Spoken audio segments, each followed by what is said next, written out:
Dear Patriots, before the news starts, please subscribe to our patriotic channel by clicking the subscribe button.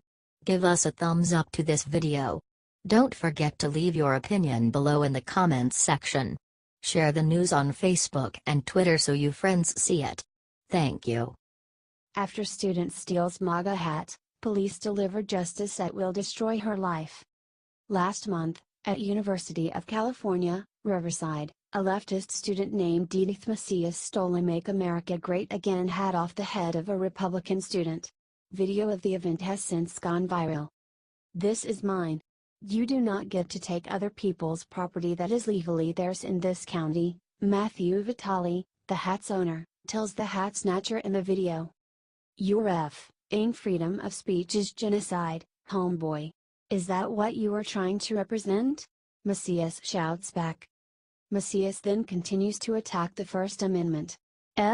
Your f***ing freedom of speech, boy," Macias screams. "Your freedom of speech is literally killing a lot of people out there. That's what it is.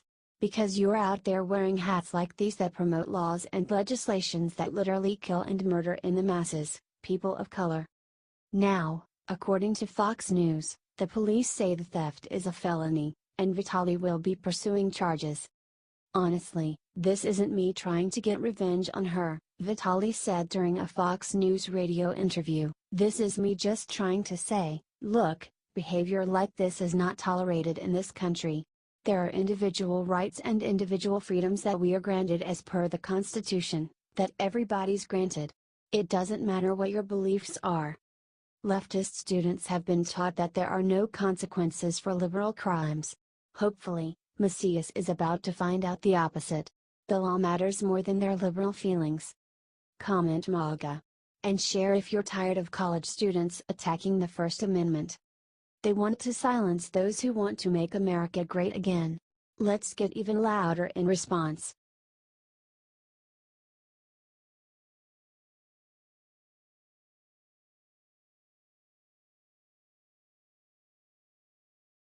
California just became first sanctuary state, then ICE director drops a bombshell on illegals.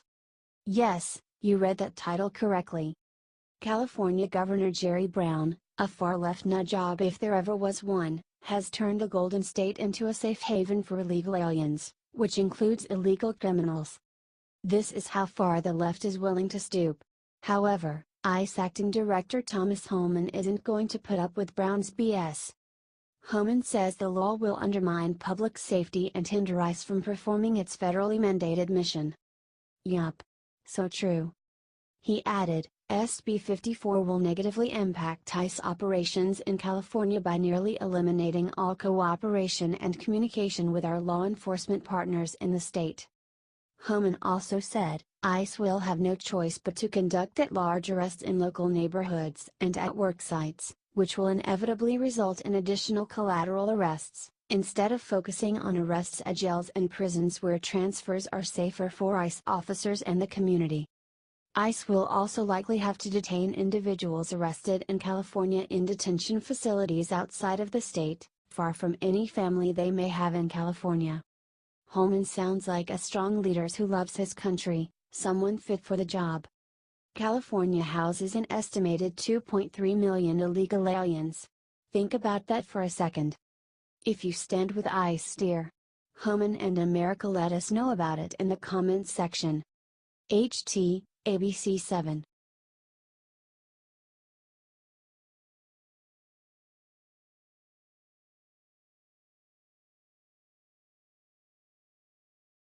What Sarah Huckabee Sanders just said about San Juan mayor's nasty shirt made all hell break loose in the press room. San Juan Mayor, Carmen Yulín Cruz, has been more concerned about playing politics than she has been about the well-being of her own people.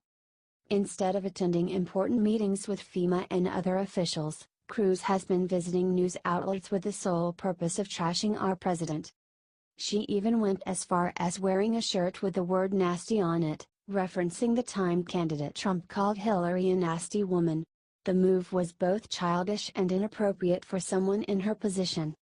Sarah Huckabee Sanders was asked about the mayor's choice of attire by a reporter and she didn't mince her words one bit.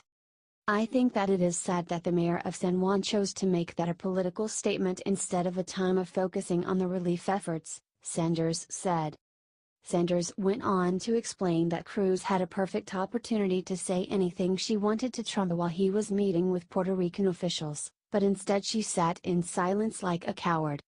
The president invited her to be part of that conversation. He specifically asked in the meeting where many were present, including a couple dozen other mayors who were very happy with the recovery efforts, the governor, the congresswoman, Sanders said. He opened the floor up for discussion, and she actually made zero comments, she continued. Sanders said that if Cruz wanted a lifeline for her people instead of headlines for herself, she had the opportunity. To me, that would have been the time and the place that she should have weighed in and asked for what she needed, and laid out what she was asking for San Juan. She didn't, Sanders said. Sanders then rebuked the mayor for putting herself before the people of her community. Instead she chose to wait until the president left and then criticize him on TV, which I think is the wrong thing for her to do for her constituents. And I hope next time she's given the opportunity to help her constituents, she'll take it. I'm sure her constituents feel the same way as Sarah Huckabee Sanders.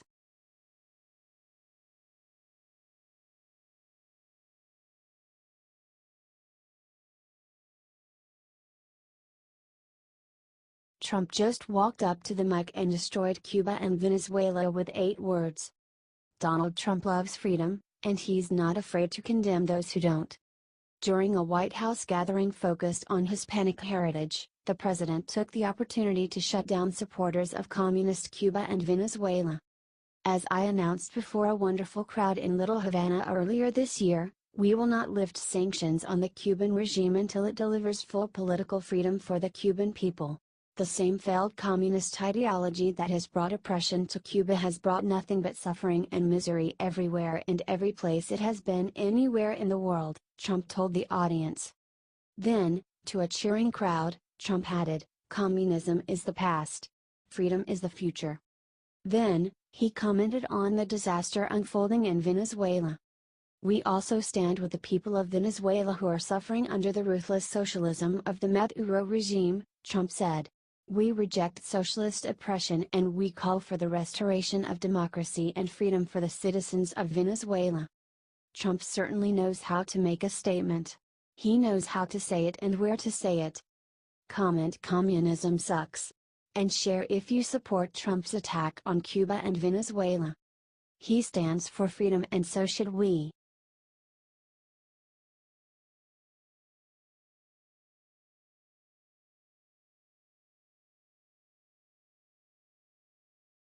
After supporting anthem kneelers, Kobe Bryant says unforgivable thing about Trump. The NFL is in the middle of a PR nightmare. Ratings are plummeting and public perception of the brand has been cut in half, but that hasn't stopped other professional athletes from supporting the anthem protest at the center of the NFL's collapse. This week, The Hollywood Reporter asked NBA legend Kobe Bryant what he would do during the anthem if he were still playing professionally. "Kneel," he responded. Seriously? Bryant is among the most privileged men in the United States, not to mention filthy rich. These protests aren't accomplishing anything. Americans aren't inspired by these rich ball players protesting their country. They're disgusted by it. And Bryant didn't stop there. Bryant went on to insult the president, claiming Donald Trump should focus on serving, not leading. The comments are ironic, considering the aging Bryant led the Lakers through multiple miserable seasons before finally retiring. He cared more about his ego than serving the greater good of the team. But he's telling Trump to be different? Right. Share if you're tired of millionaire athletes protesting America. But don't expect them to change. They hate this country more than they care about their fans.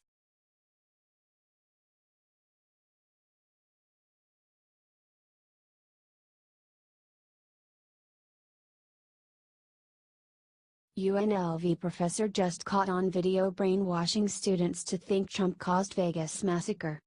University professors have managed to sink even lower into the liberal cesspool than ever before. Now, a professor at the University of Las Vegas, Nevada was caught on camera literally trying to brainwash her students to believe President Trump caused the horrible Vegas massacre. Tessa Winkleman, an assistant professor at UNLV, was caught on video telling her History 407 class the insane reasoning that made her blame the president for the tragedy. Winkleman told her class, "Since the video is very hard to hear. Right when he got elected, I told my classes, 3 semesters ago, that some of us won't be affected by this presidency, but others are going to die. Other people will die because of this." The lunatic professor continued. "He's threatened to declare violence against North Korea and other places. And words, especially if they're coming from someone who is the president, have consequences. I don't know that these events would have inevitably happened whether or not he got elected, but he has rhetorical powers every president has to encourage or to discourage violence. So far all he's done is to encourage violence. It is completely unacceptable that a teacher at a publicly funded university can say this garbage to her students. We need to make it clear that we will not accept it. First of all, share this article out. Then find a way to contact UNLV and tell them to fire Tessa Winkleman for lying instead of teaching.